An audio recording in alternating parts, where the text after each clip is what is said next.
Hey guys, it's Spees. Back with another video. This time we're going to look at Resto Druids on the Dragonflight Beta. Now, their Resto talent tree got a little bit of a revamp. The class tree really didn't.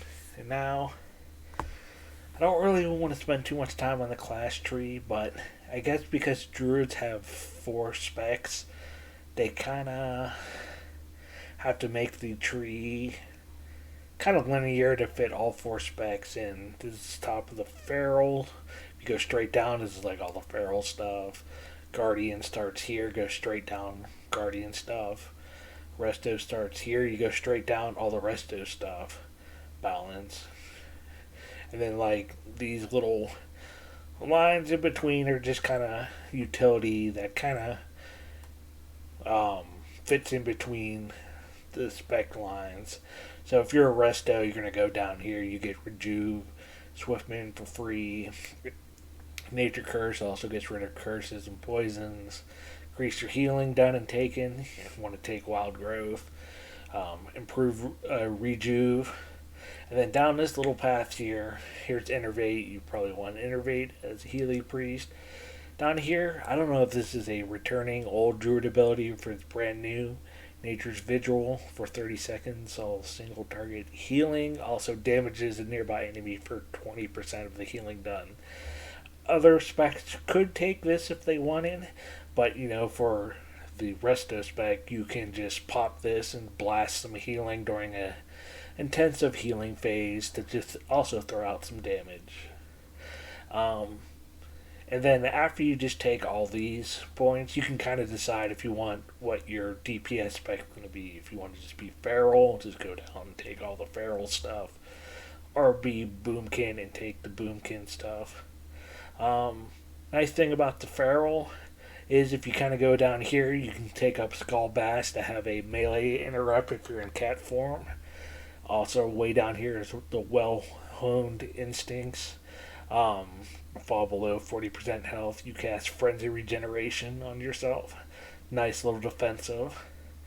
Or you can just go down the Boomkin side, increase the range of your abilities, Sunfire. In the middle here, Wild Charge, Stampeding Roar, Renewal, and Heart of the Wild. So, like I said, there's nothing really new in this tree. You just got some more options of what to take. You can take an Interrupt, which is nice. But the Spec Tree has got they didn't really add anything new to it. Well, they did, but nothing really mind-blowing. But they did make it a little bit more fluid that you can go through it. Before, it kind of just split into 2 lines. You kind of had to pick to go down the left or right side.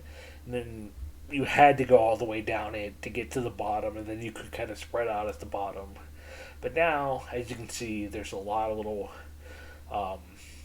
crisscrosses. So you don't feel like you're stuck. And you're just making choices along the way down.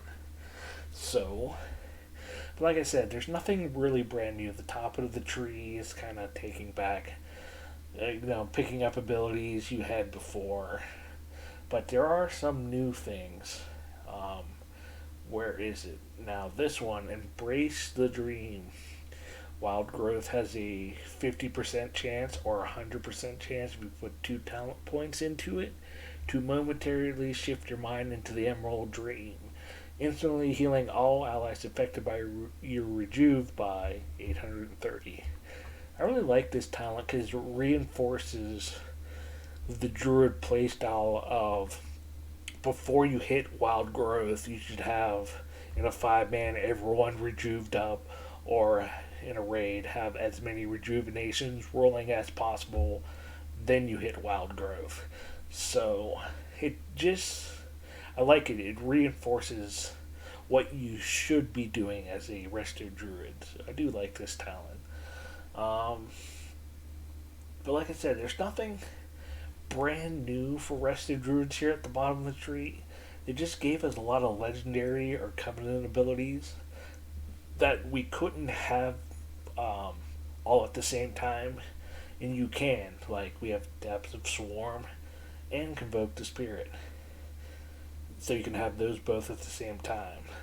Circle of Life and Death. Verdant Infusion. Where's another? Power of the Archdruid, which is this is the legendary in Shadowlands now, but I don't think it's called the same thing. Undergrowth, you may have two Lifeblooms up at the same time. So, a lot of legendary and Covenant abilities coming back on the tree, but now we can have them in combinations we could never have before. So, that is going to be really interesting. But another thing I want to point out is some new talents that actually buffs up Lifebloom. Right now on live, Lifebloom is just a hot you throw out on someone, usually the tank, that you just want another hot build up on them. So you get more out of your mastery. Your mastery says all your healings increase by X equal to the number times the number of hots on that target. So, Lifebloom just lets you have another hot on them to buff up the mastery. This talent right here kind of reinforces that idea. Prove Lifebloom. Lifebloom counts as, if you put 2 talent points into it, 3 stacks for your mastery. So, once again, kind of reinforcing what Lifebloom is, just a hot to throw on someone to have more hots on them.